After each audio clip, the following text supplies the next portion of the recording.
दोस्तों, आप सबने टाइटैनिक का नाम तो सुना होगा और आप सबको शायद इसके डूबने की कहानी पता होगी। पर क्या आपको इस जहाज़ के डूबने के पीछे की वजह पता है? मैं आपको इस वीडियो में उस जहाज़ से जुड़ी बहुत सी बातें ऐसी बताने वाला हूँ जो शायद ही आपको पता हों। तो आइए शुरू करते हैं। तारीख थी 10 अप्रैल 1912। सबकी ज़ुबान पर एक ही नाम था, आरएमएस टाइटैनिक, जो आज अपना पहला सफ़र शुरू करने वाला था। इसे बनाने वाली कंपनी वाइट स्टार लाइन ने इसे न डूबने वाला जहाज़ बताया था। इस जहाज़ में कमाल के सेफ्टी फीचर थे। इसे बनाने के लिए डबल बॉटम हल का उपयोग किया गया था। अगर जहाज़ के नीचे का एक लेयर टूट भी गया तो भी जहाज़ चलता रहेगा। इस जहाज़ में अलग अलग 16 वाटर टाइट कंपार्टमेंट थे, जिसमें अगर 4 में पानी भर भी गया तो जहाज़ आसानी से तैरता रहेगा। कमाल के सेफ्टी फीचर के साथ साथ इस जहाज़ की सुविधाएं किसी 5 स्टार होटल से कम नहीं थी। इसमें Turkish bath, electric bath, steel window, gym, 4 restaurant, shop और एक लाइब्रेरी जैसी अनेक सुविधाएं थी। इस जहाज़ को बनाने में उस ज़माने में $7.5 मिलियन लगे थे, जिसे आज इन्फ्लेशन के साथ कंपेयर करें तो लगभग $400 मिलियन के करीब। तो आखिर ऐसा क्या हुआ कि इतनी सेफ्टी फीचर और लग्जरियस होने के बावजूद ये जहाज़ डूब गया? दोस्तों, जब 10 अप्रैल 1912 को आरएमएस टाइटैनिक ने अपना पहला सफ़र शुरू किया तो 2 दिन बाद ही उसे आइस वार्निंग मिलने लगी। समुद्र में आइस वार्निंग तब दी जाती हैं जब समुद्र में बर्फ़ के बड़े बड़े पहाड़ जम जाते हैं। जहाज़ इससे टकरा न जाए, इसीलिए जहाज़ को संभाल के चलाने के लिए आइस वार्निंग होती है। जब टाइटैनिक को आइस वार्निंग मिलना शुरू हुई, उसके बावजूद कैप्टन एडवर्ड जे स्मिथ, जो जहाज़ के कप्तान थे, उन्होंने स्पीड को कम नहीं किया। उनके ऊपर कंपनी का दबाव था, क्योंकि कंपनी चाहती थी कि यह साउथहैम्पटन से न्यूयॉर्क की दूरी कम से कम समय में तय करे और ऐसा करने वाला यह दुनिया का सबसे पहला जहाज़ बने, जिसके कारण वे स्पीड कम नहीं कर पाए। 14 अप्रैल 1912 को ऐसी 7 वार्निंग्स दी गई जिन्हें कैप्टन ने इग्नोर किया। धीरे धीरे सूरज ढल गया और रात हो जाती है।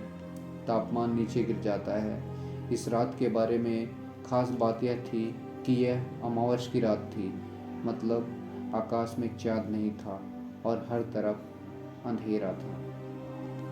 क्रू नेस्ट शिप में एक ऊंची जगह होती है जहां बैठकर शिप के सामने आने वाली चीज़ों के बारे में बताया जाता है। जो भी यहाँ बैठता है उसे बहुत ठंड का सामना करना पड़ता है, क्योंकि समुद्र में ठंडी ठंडी हवाएं चलती है। कभी कभी हवाएं तेज चलती हैं, जिसके कारण आँखों से आंसू आ जाते हैं और व्यक्ति सामने देख नहीं पाता। उस रात फेडरिक फेल्ट नाम का बंदा क्रू नेक्स्ट में बैठा हुआ था। अचानक से उसने अपने सामने एक बर्फ़ का पहाड़ देखा। जल्दी से उसने 3 घंटियाँ बजाई और फ़ोन करके जहाज़ को लेफ़्ट डायरेक्शन में मोड़ने को कहता है, पर समय बहुत कम था।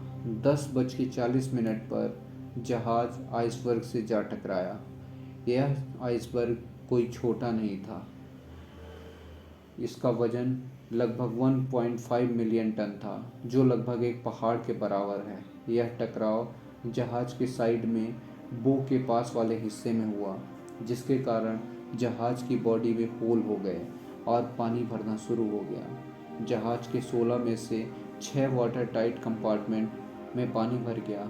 यह देखकर कैप्टन ने जहाज़ को खाली करने के आदेश दे दिए, पर लोगों को अब भी यही लग रहा था कि जहाज़ डूबने वाला नहीं है, क्योंकि कंपनी ने इसे अनसिंकेबल या न डूबने वाला जहाज़ बताया था। इसीलिए जब जहाज़ को खाली करना शुरू किया गया तो लाइफ बोट में जाने के लिए लोग तैयार नहीं थे। पहली लाइफ बोट में 65 लोगों की जगह होने के बावजूद सिर्फ 28 लोग ही गए। टाइम के साथ जहाज़ में पानी भरने लगा और जहाज़ के आगे का हिस्सा पानी में डूबने लगा, जिसके कारण पीछे का हिस्सा ऊपर उठ गया। यह देखकर लोगों के अंदर डर बैठ गया। लोगों ने भाग दौड़ शुरू कर दिया। अब उन्हें अपना जीवन संकट में नजर आने लगा। 2:05 पे जहाज से लास्ट लाइफ बोट को उतारा गया और 2:30 पर जहाज 2 हिस्सों में टूट गया और फिर धीरे धीरे जहाज पानी में डूब गया। आरएमएस कारपैथिया जब उस जगह पर पहुंचा तो वह पूरे 1 घंटे लेट था। अगर वह 1 घंटे पहले पहुंच जाता तो जहाज के लोगों को बचा सकता था। हालांकि जो लोग लाइफ बोट से जहाज के बाहर चले गए थे उन्हें बचाया जा सका। कई जहाज डूबने के कई साल बाद तक जहाज का मलबा नहीं मिला। दुनिया के सबसे बड़े जहाज को बनाने वाली कंपनी की महत्वाकांक्षाएं और उस जहाज के कप्तान के इग्नोरेंस ने ही उस जहाज को डुबा दिया।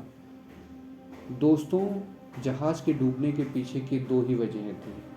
पहला, उस कंपनी की महत्वाकांक्षाएं, क्योंकि कंपनी चाहती थी कि वो कम समय में लंबी दूरी तय करे और उसने अपनी आने वाली समस्याओं को इग्नोर किया।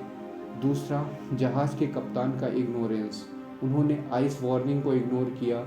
उन्होंने सेफ्टी ड्रिल तक कंडक्ट नहीं करवाया। जिस दिन जहाज डूबा उस दिन जहाज में एक सेफ्टी ड्रिल होनी थी, जो कि नहीं हुई। इन्हीं दोनों कारणों की वजह से टाइटैनिक जहाज डूब गया। दोस्तों, अगर आपको वीडियो पसंद आया हो तो वीडियो को लाइक करें और अपने दोस्तों के साथ शेयर करें।